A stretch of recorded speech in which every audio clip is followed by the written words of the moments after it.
Jake Shepherd, you were defeated for the ward of Staple Tie, but you'd just like to say thank you to the residents? Yeah, absolutely. A really big thank you to everyone who did vote for me, and I've had a chance to meet a few of those people in Longbanks today, and to say, it does make a difference. Your vote did matter. Just unfortunately this time round, it was not quite enough to get us over the line, but there will be next year. Because we always do, as we're doing, a letter of thanks on people who won. Yeah. But do you feel that, hey, first time I've really had a seat I thought I could win. I didn't win, but I'd still like to say thank you and move on. Yeah, absolutely. I think, the turnout was low, and one of the ways to address that is to be a candidate that people can really buy into and think he's not here just for 1 year and he's gone, he's going to stick around and he's going to, fight the fight next year.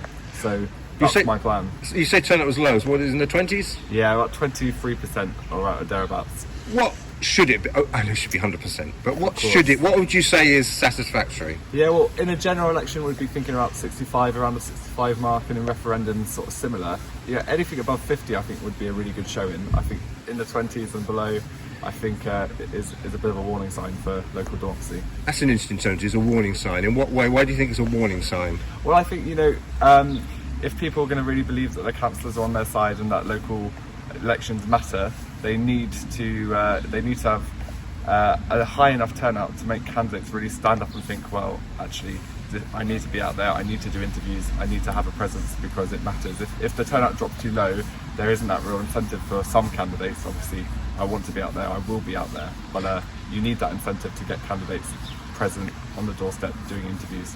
And is this, I guess the thing is, with a lot of democracy going on, because in 11 months' time you'll be back out again. Absolutely. If selected. Yes. So that's a really good point to make.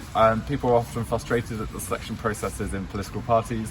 There will be a bit of a lag before all the political parties select their candidates for the 2024 elections, but that doesn't mean I can't start today, litter picking, talking to people, showing my interest, showing people I'm someone who's around for the long time and not a one-trick pony.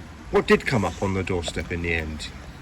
It's been unavoidable. The cost of living is really just it's inescapable. It's in the supermarkets, it's in your rent, it's in your mortgage repayments. There's no way getting around it, and actually I'm not convinced from what I've seen from the Conservatives, either locally or nationally, that they have got a plan to tackle that. And actually, like I say, I don't think Labour should say we've got all the answers, but I think we have policies to be proud of, and I think we have the start of a real plan to bring down the cost. I just wondered, Jay, do people understand what the role of a councillor is? Yeah, it's a really good point, and that cost of living answer is a real example of that. But that's a national policy area, really. But as a local councillor, you're the one there seeing the effects on your doorstep. So there is a connection between what happens locally and the national policy arena. But local councillors don't have that much control over what goes on in Westminster. But what we can do, and what local councillors are incredibly skilled at doing, is connecting people in the community, that networking and being that signpost for people to get support.